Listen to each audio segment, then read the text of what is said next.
Hello, everybody. Welcome to episode 21. I want to start episode 21 off reading a quote. It's a longer quote, so be patient with me, but this is a great quote. I have read this over and over and over again. It's from Anonymous. You got to love the quotes from Anonymous. I am your constant companion. I am your greatest helper or heaviest burden. I will push you onward or drag you down to failure. I am completely at your command. Half the things you do, you might as well just turn over to me, and I will be able to do them quickly and correctly. I am easily managed. You must merely be firm with me. Show me exactly how you want something done, and after a few lessons, I will do it automatically. I am the servant of all great people, and alas, of all failures as well. Those who are failures, I have made failures. I am not a machine, though I work with all the precision of a machine, plus the intelligence of a human being. You may run me for a profit or turn me for ruin. It makes no difference to me. Take me, train me, and be firm with me, and I will place the world at your feet. Be easy with me, and I will destroy you. Who am I? I am a habit. A habit. So earlier this week, I had a great conversation with Dominic Kim. Okay, Dominic's been working very hard in Fareed's office, been a rep and a high performer, and he's about to receive a pretty big milestone, a pretty big promotion. He's about to become president of his own company. So well done. He asks a great question. Hey, what habits do I need to form as a rookie owner that are going to serve me well and help me go on to be successful in this business? And I think that's great when you're thinking about habits. I mean, again, just think of what a habit is. A habit is some kind of action or behavior where you don't even have to think about it. You've just done it over and over and over again. There's so many repetitions that it just becomes habitual, just becomes automatic. You don't have to think. Funny story, there was a little bit of a paradigm shift for me. Years ago, I was lucky enough to have Danny Tartabull as a rep in my office. Now, some people might know, like, Danny Tartabull, New York Yankee, he played Major League Baseball for 20 years with the Yankees and the Royals. And so here's a guy that was retired, a little bored. He was in his early 40s and he was looking for something to do. He stumbles into my office. We end up working together for a couple months. As I got to know Danny, I had so many great questions for Danny, and maybe I could run some other episodes on some of the learnings from this all-star. But he's wearing a suit, looks good in a suit. You can tell he's in shape, and every now and then I give him a little pat on the back or a little pat on the shoulder or something, like, Dan, you got some muscles underneath that suit. He goes, oh yeah, Jamie, working out 6 days a week. I'm like, you're a retired athlete. Like, I'm kind of surprised you're in the gym 6 days a week. He says, yeah, I know. Just, habits are hard to break. Now, I say it was a paradigm shift because before Danny, anytime I heard habits are hard to break, people always referred to bad habits. But good habits are hard to break as well. So again, if you can form the right habit, okay, while you're in the field, you form the right habit. While you're a rookie owner, you form the right habit. Those really good habits are going to be hard to break. So I think you're asking a great question, Dominic, and you made me reflect. You made me think this through. I could have came up with a list of 55. I just whittled it down to 5. Okay, I've got 5 habits that I'm thinking, if you've got these 5 habits year 1, man, there's no reason you can't become a consultant by year 5, 6, 7, 8, somewhere in there. Just again, habits are going to get you there. Don't even have to think about it. It's automatic. Okay, so habit number 1, okay? Lead from the front. Now, I heard this a long time ago, I think from Zig Ziglar. You can be a thermostat leader or you can be a thermometer leader. It takes no talent to be a thermometer. A thermometer just tells you what the temperature is, okay? Just, put a thermometer in your mouth, tells you, okay, here's the temperature that you're at. It takes no skill to do that. It does take skill to be a thermostat. You set the temperature.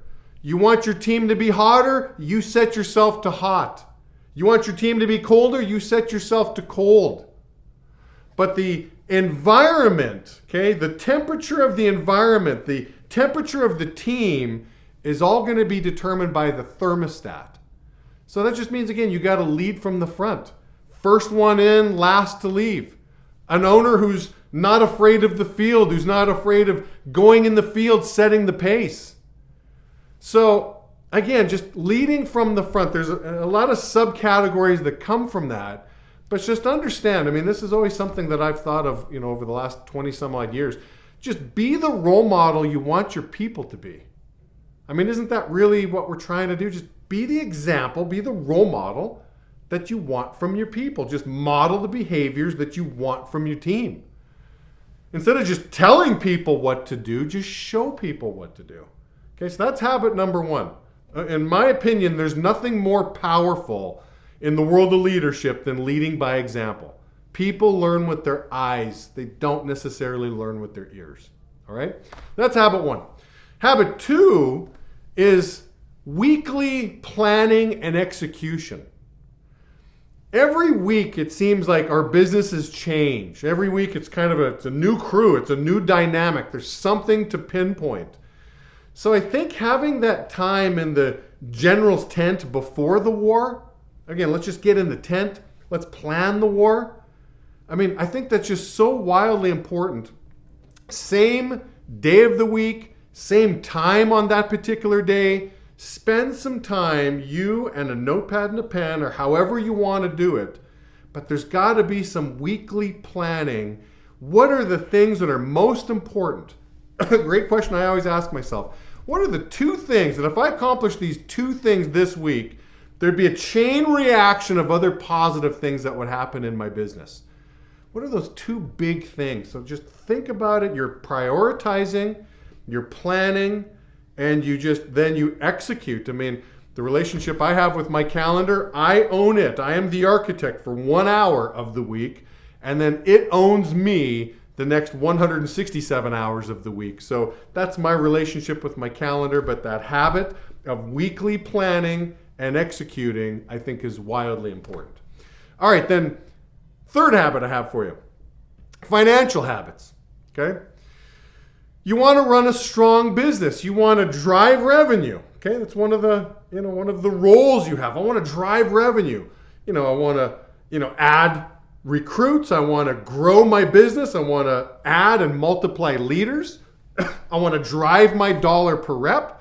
I mean, you're doing those two things. You're driving revenue. And at the same time, I want to cut my expenses. I want to keep my costs low.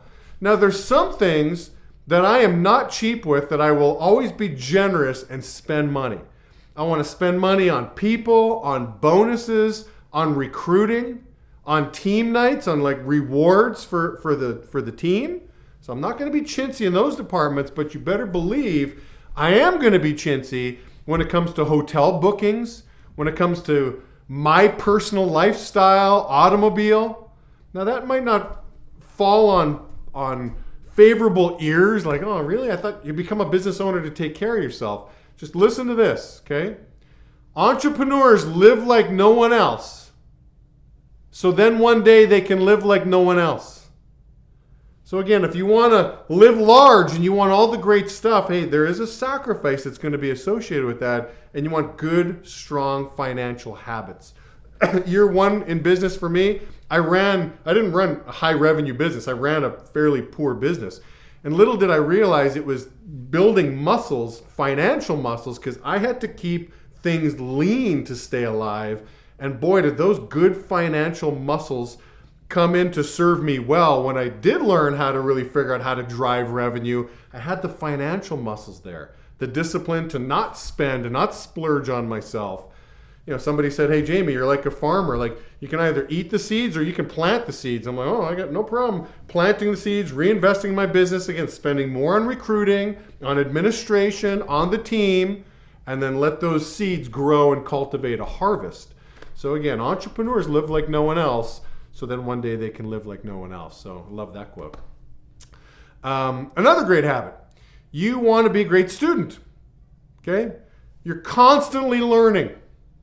You don't ever really stop learning. I get asked this question a lot. I mean, how long is the training process? New recruits will ask this all the time. And I'm like, geez, I've been at this for over 20 years. I don't have an answer for you because it hasn't come to an end yet. I'm always trying to level up. There's always a new level to get to. So the training, the learning, the coaching, it never really stops. But that's a conscious choice that I've made.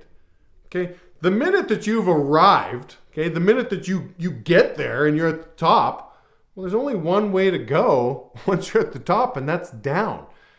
So if you want to get to the next place, you got to keep climbing. Personal growth is never accidental. It's always intentional. So you got to intentionally, what are the books to read? I'm always asking smart people, what are you reading? Why are you reading it? And what are you getting out of it? And it just loads my list of I got to get that. Whether it's listening to things on Audible while you're in the gym or something like that. Easy to rip through lots of books that way, or good old fashioned eyeballs to paper and read. But you got to be a student. You've also got to be a student of successful people. So don't be shy to proactively set up the one-on-ones with the role models that you look at in your life that you're like, hey, I want to be more like this person. Well, note, they're not calling you. You're not on their radar, so you have to reach out to them. I have to reach out. I got to make a call. I got to shoot an email. I have to schedule, hey, can I get with you because I want to learn from you. I need to be a student. So that is a lifelong habit that, again, you get that in as a rookie owner, it's going to serve you well for the rest of your life, rest of your career. And the last thing I have for you is the habit of effectively leading people. Now, that could be a big, long subject in itself as well, too, but effectively leading people, not managing people. You manage things, you lead people. But I think part of a great habit is when you refer to the guys or you refer to the team, what emotion do you have? How do you feel about the people that you're working with? Are you motivated by your people? Do they inspire you? Do you sincerely care about your people?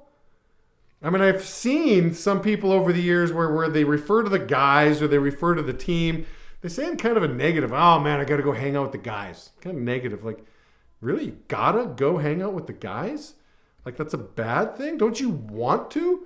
Maybe you need to surround yourself with different people if they don't motivate you. But, the habit of just effectively leading, wanting to serve, I think servant leadership and leadership are synonymous. They're two of the same. So you got to really know how to really step that game up. How do you just drive yourself crazy? How can I be an effective leader? How can I level up in the world of leadership so I add more value to the people around me? So those are the habits. Those are the top 5 I could think of, Dominic. I wish you the best of luck on this journey. I'm looking forward to your next milestone, and all the best to you.